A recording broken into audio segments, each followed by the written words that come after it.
Hello students, how are you? Today I am going to discuss with you topic atmospheric pressure. ठीक है, तो atmosphere word का मतलब होता है हमारा वातावरण, जो अगल बगल हमारा वातावरण है ना, और इसमें ज़्यादातर क्या है, वाटर वेपर और एयर यानी गैसेस. ठीक है, और प्रेशर मतलब force per unit of area, यानी कि ये जो एटमॉस्फेयर है इसका भी प्रेशर है हम सबके ऊपर. ठीक है, हमारे ऊपर, प्लांट्स के ऊपर, अर्थ के ऊपर, बिल्डिंग्स के ऊपर, हर एक चीज़ के ऊपर एक एटमॉस्फेरिक प्रेशर है. जैसे हमने अभी पिछले वीडियो में डिस्कस किया कि लिक्विड्स भी अपने कंटेनर के ऊपर एक प्रेशर एक्सर्ट करते हैं, वैसे ही हमारे एटमॉस्फेयर में बहुत सारी गैसेस हैं.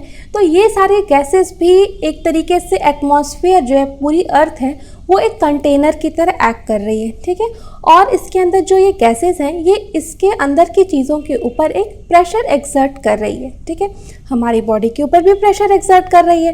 तो इसी के बारे में हम इस टॉपिक में पढ़ेंगे. You know that there is air all around us. This envelope of air is known as the atmosphere. हमारे अगल बगल जो है पूरा एयर होती है, और इसी एयर के घेरे को हम एटमॉस्फेयर कहते हैं. The atmospheric air extends up to many kilometers above the surface of the earth. यानी अर्थ के सरफेस से ऊपर आसमान में बहुत दूर तक जो है 15 से 20 किलोमीटर तक पूरा जो है एयर का एक बड़ा सा एनवलप होता है. ठीक है, the pressure exerted by this air is known as atmospheric pressure. और ये जो एयर प्रेशर एक्सर्ट करती है इसी को हम एटमॉस्फेरिक प्रेशर कहते हैं. We know that pressure is force per unit area. जैसा कि हमको पता है प्रेशर क्या होता है, फोर्स पर यूनिट एरिया. तो अब ये जो एटमॉस्फेरिक प्रेशर है तो इसको हम कैसे कैलकुलेट करें. Atmospheric pressure is equal to force per unit area. तो ये जो फोर्स है ये कौन सा फोर्स है, ये फोर्स है ग्रेविटी का, gravitational force.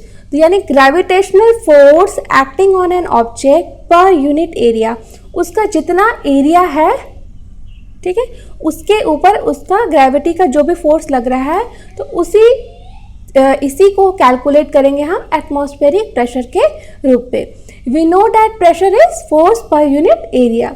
If we imagine a unit area and a very long cylinder standing on it filled with air, then the force of gravity on the air in this cylinder is the atmospheric pressure. जैसे कि आप इस figure में देख सकते हैं, figure 11.17 में, कि एक अगर जैसे फॉर एग्जांपल एक अगर आप सिलेंडर ले लें तो इस सिलेंडर की यूनिट एरिया का आप जो है यानी इसका डायमीटर 1 मीटर या 1 सेंटीमीटर कुछ भी रख सकते हैं. इसके अंदर एयर भरी हुई है. ठीक है, अब ये यूनिट एरिया के ऊपर जो भी ग्रेविटी लगेगी वो उसको हम कहेंगे प्रेशर पर, फोर्स पर यूनिट एरिया, और ये उसका एटमॉस्फेरिक प्रेशर डिनोट करता है. ठीक है, atmospheric pressure is the force of gravity on air in a column of unit area. तो ये एटमॉस्फेरिक प्रेशर की डेफिनेशन है.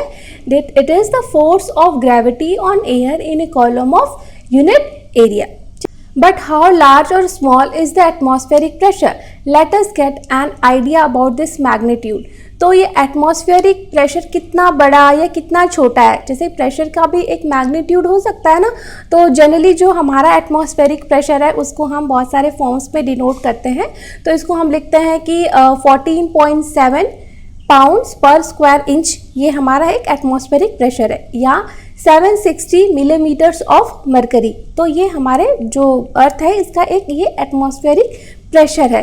तो इसको भी जानना बहुत ज़रूरी है, क्योंकि कोई भी आप एक्सपेरिमेंट या कोई भी मशीनरी या कोई भी चीज़ आप डिज़ाइन करते हो तो एटमॉस्फेरिक प्रेशर भी एक बहुत बड़ा फैक्टर रोल प्ले करता है. उसी के हिसाब से बहुत सारी चीज़ें कैलकुलेट की जाती हैं एरोप्लेन में. ठीक, जब आप रॉकेट लॉन्च करते हैं, सैटेलाइट लॉन्च करते हैं, तो इन सब चीज़ों में ये बहुत बड़ा रोल प्ले करते हैं. ठीक है, सो अब हम इसको समझेंगे एक एक्टिविटी के थ्रू. Activity 11.11. Take a good quality rubber sucker, it looks like a small rubber cap. एक रबर सकर ले लेना है स्मॉल. आप ये देख सकते हो, आप जाइए अपने घर में जो मिक्सर ग्राइंडर है उसके नीचे आपको ये रबर सकर देखने को मिलेगा, या कोई एक ऐसी चीज़ जैसे जूसर मिक्सर ग्राइंडर के नीचे ये बहुत ईजिली मिलेगा, कि ताकि वो जिस स्लैब पे रखते हैं वहाँ से वो हिले ना, जब आप उसको वो चिपक जाते हैं. तो ये वही चीज़ रबर कैप है. ठीक है, तो press it hard on a smooth plain surface, does it stick to the surface? Now try to pull out the surface, can you do it? तो इस रबर सकर को जब आप सरफेस से दबा दोगे तो क्या होगा कि उसकी एयर जो है वो निकल चुकी होगी उन दोनों के बीच में। ये रबर सकर और सरफेस के बीच की एयर ऑलमोस्ट पूरी तरीके से नहीं पूरी, लेकिन जैसे आप हथेली है, हथेली को भी आपस में चिपकाइए और ज़ोर से दबाइए, फिर थोड़ा सा खींचिए तो थोड़ा सा आपको प्रेशर लगाना पड़ रहा है, क्योंकि एक जो प्रेशर डिफरेंस जो है वो बन गया है, क्योंकि ये खाली स्पेस है, ये भी एक खाली स्पेस है, दोनों को हमने स्टिक कर दिया तो क्या हुआ कि दोनों के बीच के एयर जो है वो निकल गई, बाहर चली गई। तो अब बाहर की एयर जो एटमॉस्फेरिक की एयर है वो इनके ऊपर प्रेशर डाल रही है और जिसकी वजह से ये वापस से निकालना मुश्किल है।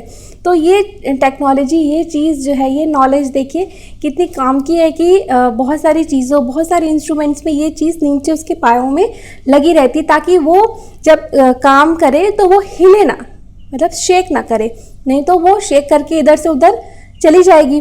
ठीक है, तो ये रबर सकर का यूज़ है। इतनी छोटी सी नॉलेज को कितने अच्छे से यूज़ किया गया है आप देख सकते हैं, तो ये जानना बहुत ही ज़रूरी है। When you press the sucker, most of the air between its cup and the surface escapes out. ठीक है, the sucker sticks to the surface because the pressure of the atmosphere acts on it. ठीक है, ये हमने अभी discuss किया। To pull the sucker off the surface, the applied force should be large enough to overcome the atmospheric pressure. अब उसको वहाँ से हटाना है तो आपको ज़्यादा फोर्स लगाना पड़ेगा ताकि वो फोर्स एटमॉस्फेरिक प्रेशर को ओवरकम कर ले। ठीक है, इतना प्रेशर आपको लगाना पड़ेगा, नहीं तो वो नहीं निकलेगा, थोड़ा सा ऐसे हिलाओगे तो नहीं निकलेगा। ठीक है, this activity might give you an idea about the magnitude of atmospheric pressure.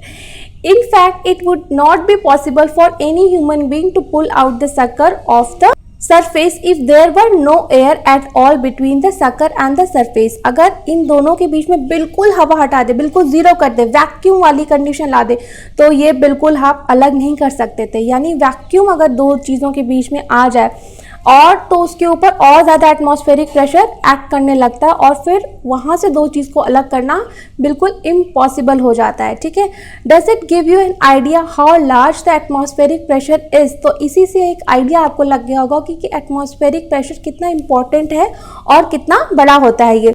अब बूझो क्या कह रहा है, if area of my head were 15 × 15 centimetre how much force will air exert on my head? तो बूझो का ये सवाल बहुत ही इंटरेस्टिंग है। ठीक है, इसको हम देखते हैं कैसे सॉल्व किया गया है। The force due to air in a column of the height of the atmosphere and area 15 × 15 centimetre is nearly equal to force of gravity on an object of mass 225 और 225 न्यूटन। तो इतना ज़्यादा जो है आपके ऊपर एटमॉस्फेरिक प्रेशर हमारे ऊपर है, जिसका कि वजन 225 kg के बराबर हमारे ऊपर एटमॉस्फेरिक प्रेशर है, अगर आपको एक कॉमन लैंग्वेज में बताया जाए तो इतना अगर हमारे ऊपर प्रेशर है इतने वेट का, तो हमें तो बिल्कुल दब जाना चाहिए, धंस जाना चाहिए ज़मीन के अंदर, है ना, पर ऐसा तो होता नहीं है।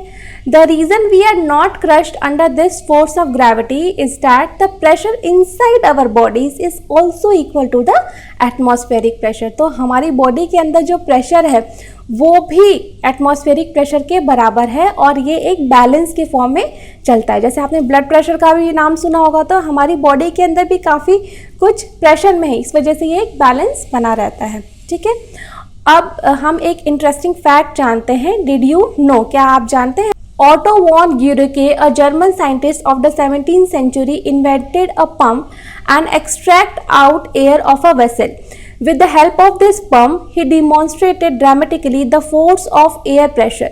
He joined two hollow metallic hemispheres of 51 centimeter diameter each and pumped air out of them. Then he employed 8 horses on each hemisphere to pull. So great is the force of air that the hemisphere could not be pulled apart. तो आपने देखा कि दो hemisphere को जोड़ करके उनके बीच की हवा निकाल दी और घोड़ों के द्वारा दोनों तरफ से खींचा गया, तभी भी ये दो हेमिस्फीयर अलग नहीं हो पाए। यानी कितना ज़्यादा एटमॉस्फेरिक प्रेशर जो है स्ट्रॉन्ग होता है। ठीक है, तो होप करती हूँ कि आपको ये चैप्टर अच्छे से समझ